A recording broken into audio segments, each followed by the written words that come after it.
MKM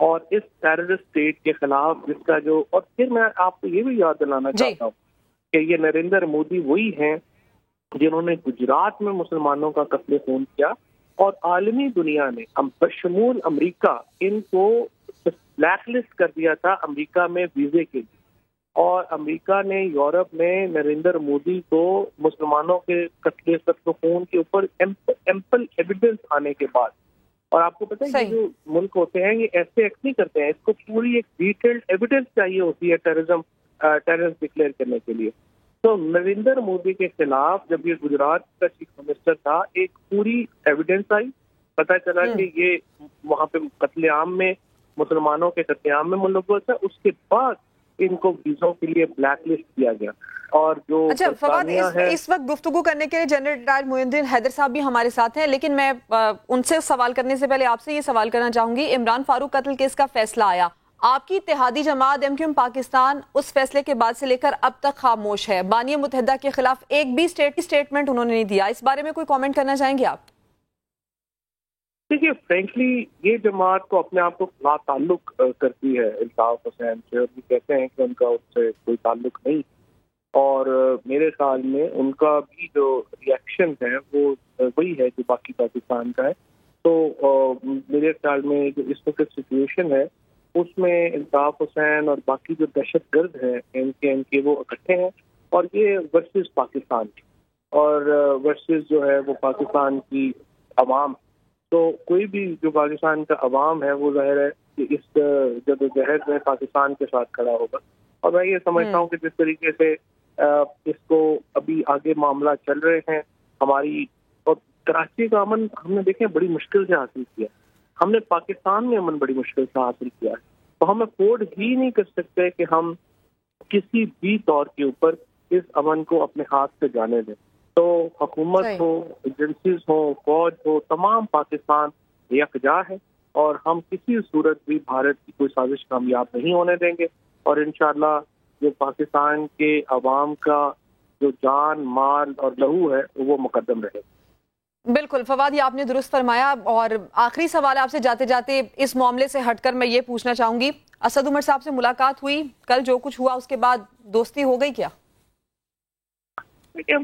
دشمنی تو کبھی تھی نہیں، دوستی تو تب ہوتی جب مخالفت ہوتی ہے۔ اسد عمر صاحب جو ہے اور شاہ محمود قریشی صاحب ہوں، باقی جو لیڈرشپ ہو، یہ سارے ہم تو عمران خان کے جو ہے وہ پرچم کے ساتھ ہے، عمران خان کی قیادت میں سارے اکٹھے ہیں، باقی اسٹریٹجی کے اوپر ہم کوئی ڈفرینٹ ڈسکشنشپ نہیں ہے پاکستان۔ صحیح، وزیر اعظم نے کچھ کہا آپ سے؟ کوئی پیغام ان کے ذریعے پہنچایا گیا اب تک؟ اور جو پرائم منسٹر صاحب ہیں اور پاکستان تحریک انصاف ہے، یہی واحد پارٹی ہے پاکستان میں جہاں پہ آپ کوئی بات کر سکتے ہیں اور لیڈرشپ سے ایکسپیکٹ کر سکتے ہیں کہ وہ سنیں گے، اور اس کو ایک جو ہے وہ ڈکٹیٹرشپ جو ہے وہاں پہ نافذ نہیں ہے۔ تحریک انصاف ہی پاکستان کی اکیلی ہوپ ہے، عمران خان ہی لیڈرشپ ہے، جو آپ بات کریں گے انہیں سے کریں گے اور کانفیڈنس سے کریں گے پاکستان۔ Thank you. کل کابینہ کے اجلاس کے بعد کوئی پیغام آپ تک پہنچا فواد صاحب؟ فواد چودھری صاحب ساتھ تھے، اور اہم معاملے پر تو انہوں نے گفتگو کی، لیکن اس کے ساتھ ساتھ انہوں نے یہ بھی کہا کہ کوئی دشمنی نہیں ہے، دوستی ہی ہے، اور دوستی ہی آگے رہے گی۔ معین الدین حیدر صاحب، ہم جس طرح سے اس اہم معاملے پر بات کر رہے تھے، بھارت براہ راست تو کچھ نہ کر سکا، اب ہمیں اندر سے کمزور کرنے کی کوشش کر رہا ہے، ایسے میں ہماری انٹیلیجنس ایجنسیز اور فورسز کتنی تیار ہیں پاکستان کے امن کو بچانے کے لیے؟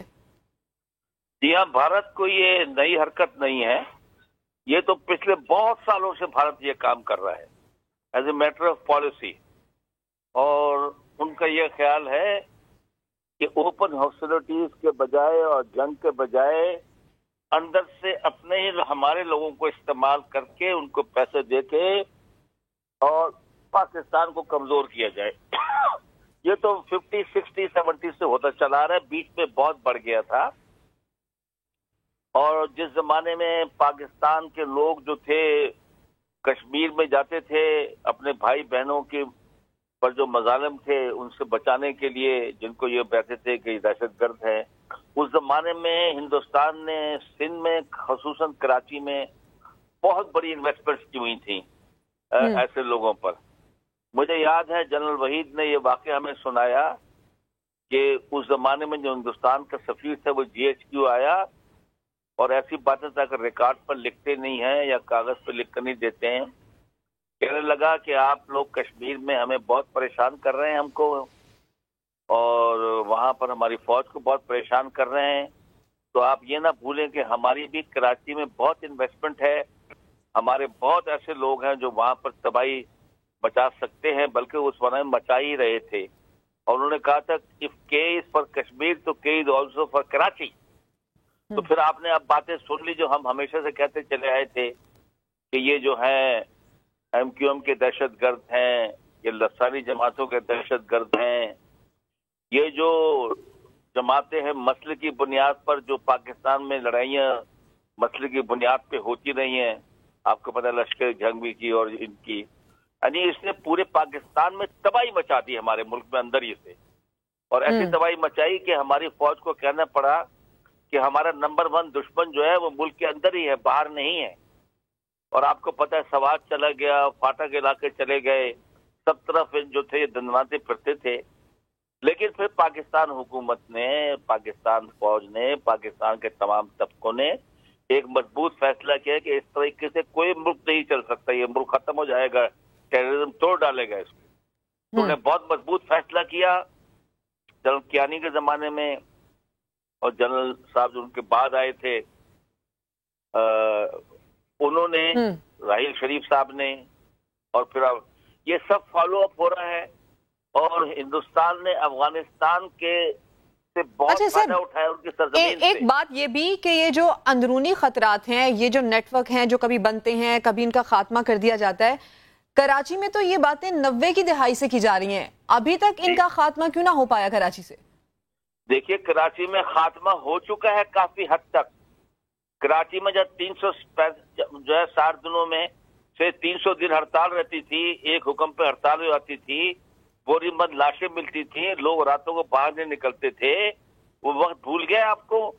اب دیکھیے امن ہے کراچی میں اب، لیکن ظاہر ہے کہ جن لوگوں کو ختم کر دیا گیا ہے کچھ نہ کچھ ان کے ایلیمنٹس رہ جاتے ہیں جن کے لیے انٹیلیجنس بیسڈ آپریشن آج کل بھی ہو رہے ہیں. آپ بھی سنتی ہوں گی کہ دہشت گرد ابھی پکڑے گئے ہیں، یہ لوگ ابھی پیسے رینجرز پہ حملے کیے ہیں.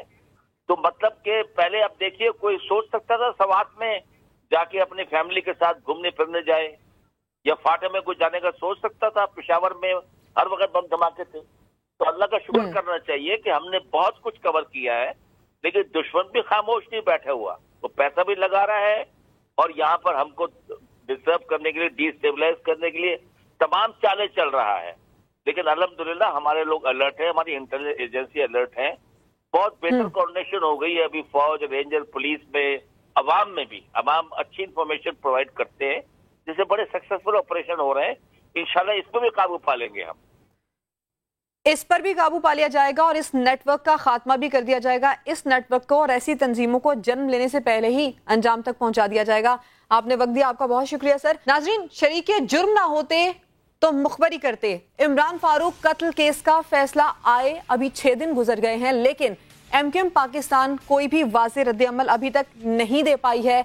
کیوں نہیں دے پائی ہے اس پر بات کریں گے. تقریر اور دلیل میں مشہور پارٹی کے بڑے بڑے نام بھی اس معاملے پر آئیں بائیں شائیں کرتے نظر آ رہے ہیں. گورنر نوید جمیل اینکر پرسن کے سوالوں پر اٹکتے رہے اور فیصلے کے روز میرے ہی پروگرام میں ایم کیو ایم پاکستان کے سابق کرتا دھرتا فاروق ستار بھی اسی فیصلے پر گول مول باتیں کرتے رہے. وہ آپ کو دکھاتے ہیں. آپ نے کہا کہ ایم کیو ایم کے بیشتر رہنما قتل ہوئے، کچھ غائب کر دیے گئے. عمران فاروق صاحب بھی تو ایم کیو ایم سے ہی تعلق رکھتے تھے نا. تو ہم نے مذمت کی تھی نا، ہم نے تو کہا تھا کہ صرف جو بھی قاتل ہے، جس نے بھی کیا ہے، ایکس وائی زیڈ میں کون کون آتے ہیں فاروق صاحب؟ دیکھیں یہ آپ تبصرہ نگار بٹھائیں، تجزیہ نگار بٹھائیں. میں نے تو جو کہنا میں نے کہا. ڈاکٹر فاروق صاحب، بانی متحدہ سے اس سلسلے میں آپ کی کبھی گفتگو ہوئی؟ ان کو آپ نے بتایا کہ کون لوگ مار رہے ہیں؟ پوچھا کبھی ان سے؟ یہ میں اس پہ فخر کرتا ہوں. میں نے پارٹی کو صاف ستھرا رکھنے کے لیے اپنی ذمہ داریاں پوری کی، لیکن آپ کی گفتگو سے یہ تاثر جا رہا ہے پوری قوم میں کہ سارا بگاڑ ایم کیو ایم میں ہی تھا اور سب کچھ جو کچھ ہوا ایم کیو ایم نے کیا. ڈاکٹر صاحب 6 سال تک آپ الطاف حسین صاحب کے ساتھ بھی کھڑے رہے، آپ عمران فاروق صاحب کی فیملی کے ساتھ بھی کھڑے رہے. یہ آپ نے کیسے کیا؟ آپ ایک ہی وقت پہ دونوں کے ساتھ کیسے کھڑے رہے؟ نہیں، میں کہاں جانتا تھا. یہ آپ کو کس نے کہا کہ میں جانتا تھا؟ میرے علم میں کیا تھا؟ یا اس سے پہلے جو کچھ بھی ہوا یہ کیسے آپ عکس کر رہی میری گفتگو سے کہ یہ مجھے ساری چیزوں کا علم تھا اور اس لیے پھر بھی میں کھڑا رہا. دیکھیں انصاف کے تقاضے. نہیں ڈاکٹر فاروق صاحب، ابھی آپ نے اپنی گفتگو میں یہی کہا نا کہ شہداء کی فیملیز یہ جانتی ہیں، شہداء کی فیملیز کو علم ہے. ایک پروگرام کو پوری ایم کیو ایم کی 35 سال کی کارکنوں کی جو شہید ہیں، جنہوں نے قربانیاں دی، جنہوں نے پارٹی کو ایمانداری سے چلایا، دیانتداری سے، جو نظریاتی لوگ ہیں، تو میں ان کی محنتوں پر بھی پانی پھیر دوں چند لوگوں جنہوں نے پارٹی کو غلط استعمال کیا، غلط پالیسیاں بنائی یا غلط کام کیے، تو میں وہ نہیں چاہتا. تو آخر اس کی وجہ کیا ہے؟ نام بدل گیا لیکن کیا دل ابھی تک پرانا ہے؟ بانی کا خوف ابھی تک باقی ہے یا کوئی تعلق ابھی بھی باقی ہے؟ کئی سوالات ہیں جو جنم لے رہے ہیں اور وجہ رد عمل نہ دینا. واضح طور پر یہ خاموشی نظر آ رہی ہے کہ ایسی کیا وجہ ہے، یہ خاموشی کیوں نہیں توڑی جا رہی ہے؟ ایسے میں تو پھر سوالات اٹھیں گے اور ایسا ہی سوال ایک ہم نے بھی اٹھایا لیکن اس کا جواب نہ دے پائے. ناظرین، PIA حادثہ کیس کی رپورٹ بھی سامنے آ چکی ہے. اس رپورٹ کے بعد بھی کئی انکشافات ہوئے ہیں، وہ آپ کے سامنے رکھیں گے لیکن ایک بریک کے بعد.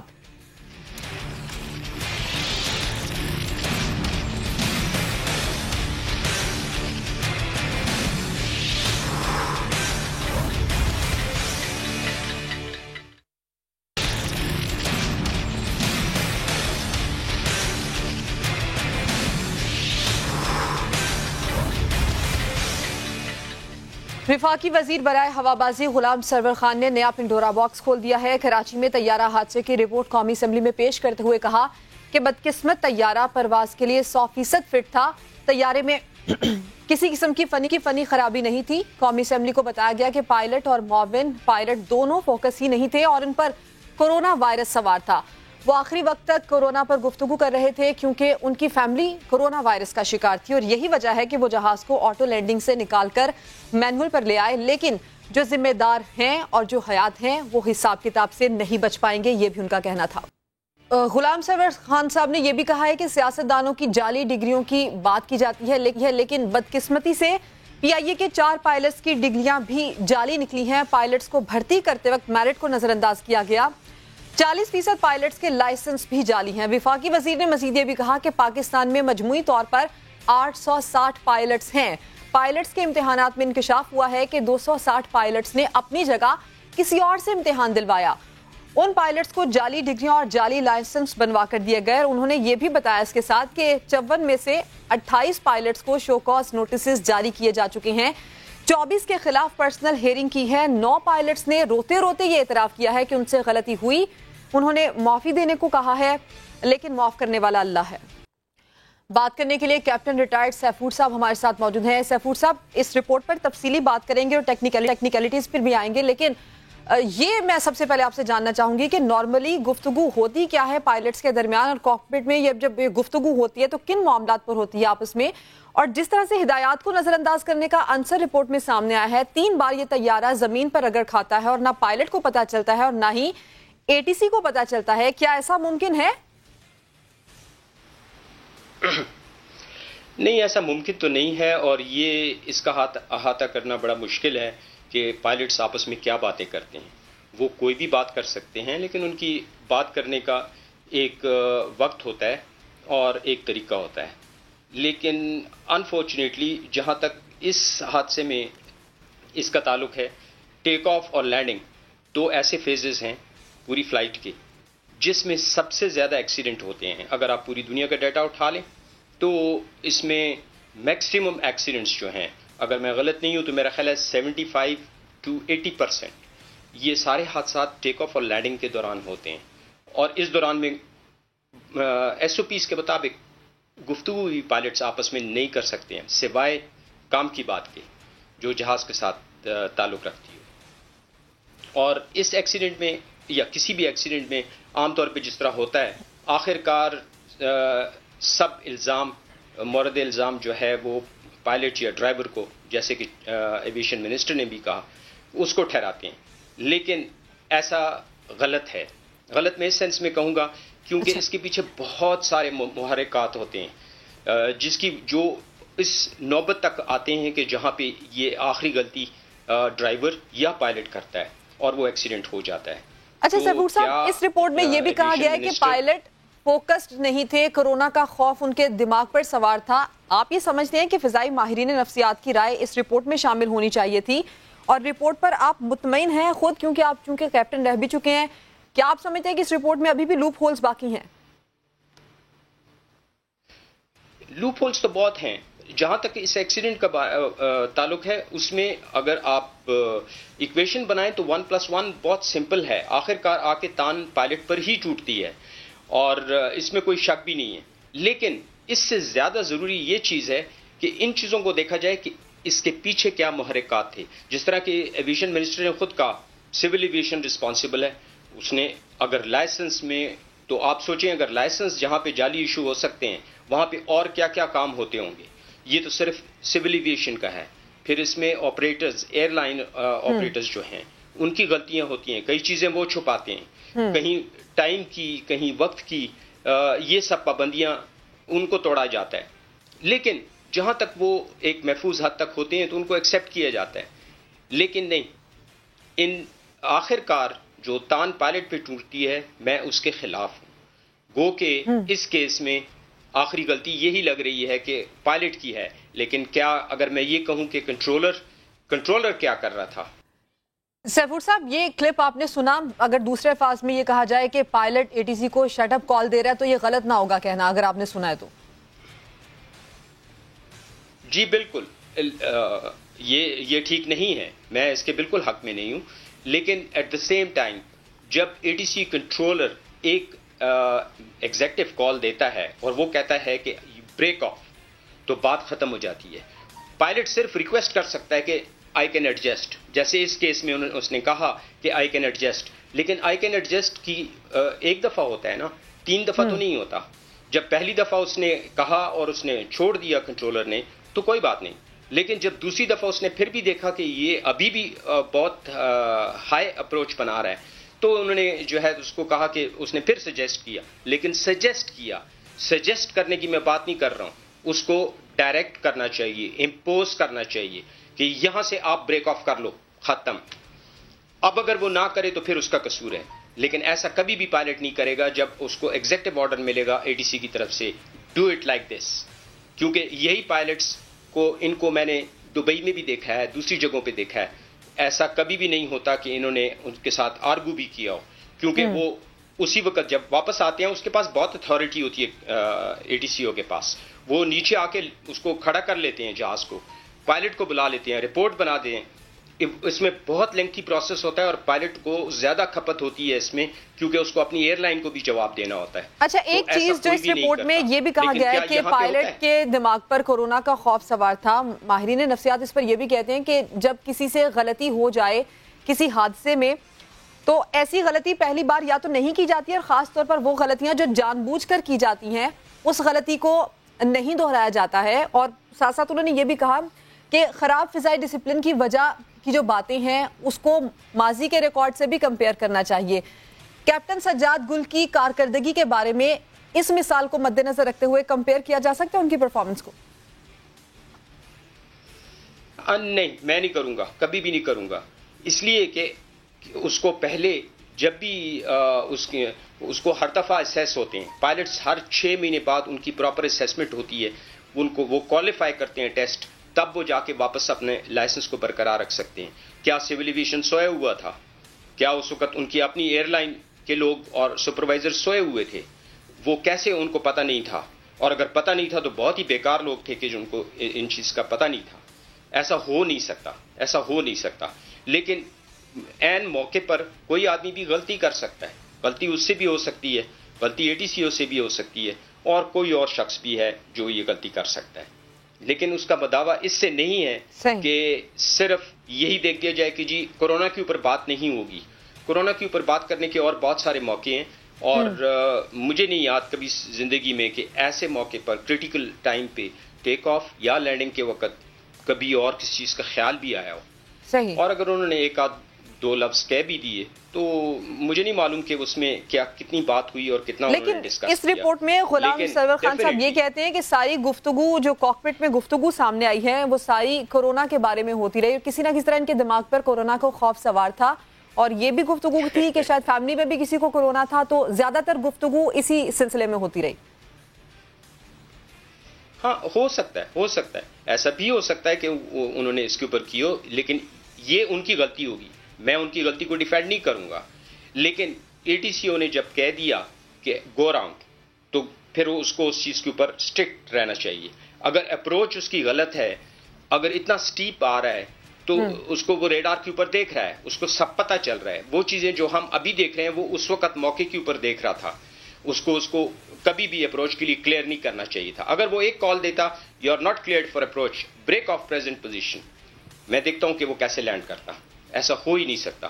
تو فیلئر اے ٹی سی کی طرف سے بھی ہے، لیکن یہ سارے فیلئرز اگر کاؤنٹ کریں تو پیچھے یہ سول ایویشن اور اس کی ایئر لائن تک پہنچتے ہیں، سب لوگ اس میں رسپانسبل ہیں۔ یعنی کہ آپ یہ سمجھتے ہیں کہ صرف یہ دونوں نہیں بلکہ سیفٹی کلچر تک شامل تفتیش ہونے چاہیے، آپ یہ کہہ رہے ہیں؟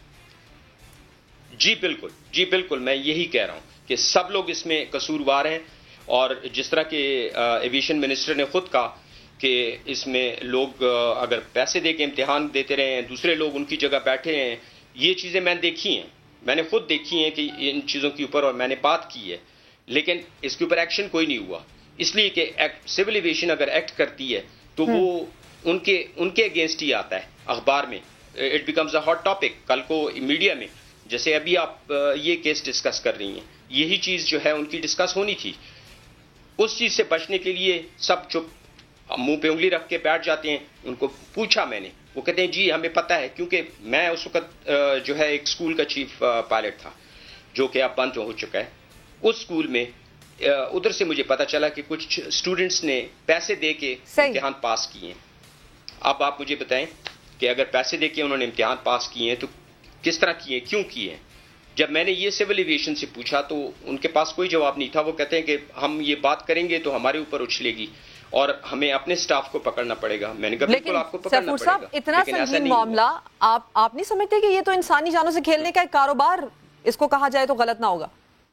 ہاں جی بالکل، لیکن یہ تو ہم سب کرتے ہیں نا، یہ تو میڈیا بھی کرتا ہے۔ آپ لوگوں نے کیا کبھی ان چیزوں کو، ایشوز کو پروگرام بنا کے اٹھایا؟ کیا کسی نے آج تک ڈسکس کیا؟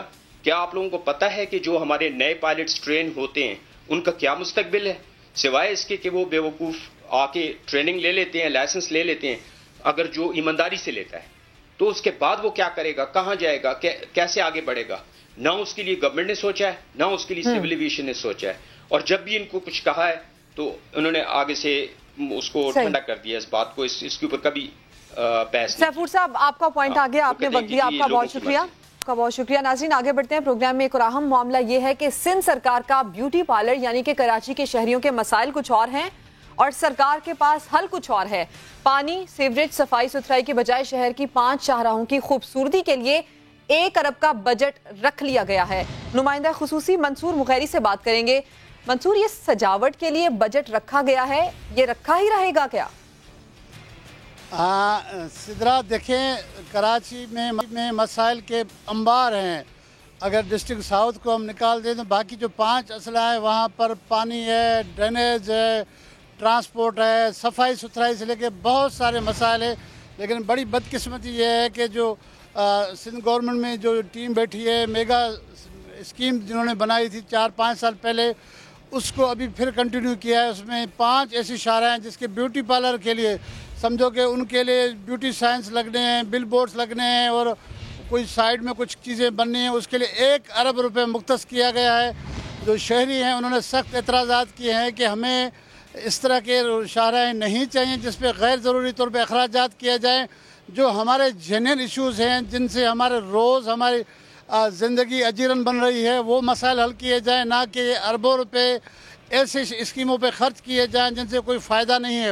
یہ کراچی کی 5 شاہراہیں میں جن کے نام لینا چاہتا ہوں، چندریگہ روڈ ہے، مائی کلاچی روڈ ہے، ابن سینا روڈ ہے، راشد مناس روڈ ہے، اور گرو مندر پہ ایک روڈ ہے۔ اس پہ 5 اسکیموں پر شاہراہوں کو بیوٹیفیکیشن کے لیے، اس کی بہتری کے لیے انہوں نے 1 ارب روپے آئندہ مالی سال کے بجٹ میں رکھا ہے، جبکہ یہ جو سال ختم ہو رہا ہے اس پہ 1 روپیہ بھی خرچ نہیں ہوا تھا، جبکہ پچھلے 4 سالوں میں اچھی خاصی اس پہ رقم خرچ ہو چکی ہے۔ جی ٹھیک ہے منصور مغیری، آپ نے ہمیں اپڈیٹ کیا، اور اس وقت واقعی یہ درست ہے کہ کراچی کے مسائل کچھ اور ہیں، کورونا کا مسئلہ، ٹڈی دل کا خطرہ، اس کے ساتھ ساتھ صاف ستھرائی، گندگی، یہ سارے مسائل ایک طرف۔ یہ 1 ارب کا بجٹ صرف سجاوٹ کے لیے ہے، اور سجاوٹ کس کام آئے گی شہریوں کے؟ شہریوں کا کیا رد عمل ہے؟ علی حفیظ نے ہمیں جوائن کیا، ان سے پوچھیں گے۔ علی حفیظ، یہ بتائیے گا کہ ابلتے گٹر کچرے کی آماجگاہ بنے کراچی کی محض 5 سڑکوں کا میک اپ اور باقی علاقے یکسر نظر انداز یہ ہو گئے کیسے، اور شہریوں نے اس کے اوپر کیا رد عمل دیا، آپ یہ ہمیں بتائیے۔ سائنس سرکار کے کیا ہی کہنے، اس بار صوبائی بجٹ میں کراچی کی 5 سڑکوں آئی اے چندی گڑھ روڈ، مائی کلاچی روڈ، ابن سینا روڈ، شارع پاکستان اور راشد محض روڈ کے لیے 1 ارب روپے بجٹ میں رکھے گئے ہیں۔ ان پیسوں سے ان 5 سڑکوں کی تجدید و آرائش اور سجاوٹ کی جائے گی۔ اب سوال یہ ہے کہ پورے شہر کی سڑکیں تباہ ہیں، یہ پیسہ وہاں کیوں نہیں لگایا جا رہا، اور شہری اس پر کیا کہتے ہیں، آئیے بات کرتے ہیں۔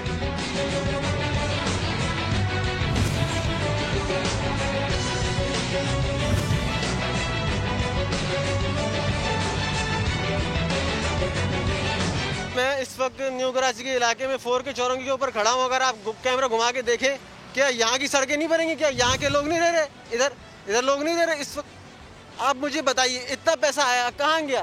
لوگ ویسے ہی مر رہے، یہ پیسہ اتنا لاکھوں کروڑوں اربوں روپیہ آیا کہاں گیا؟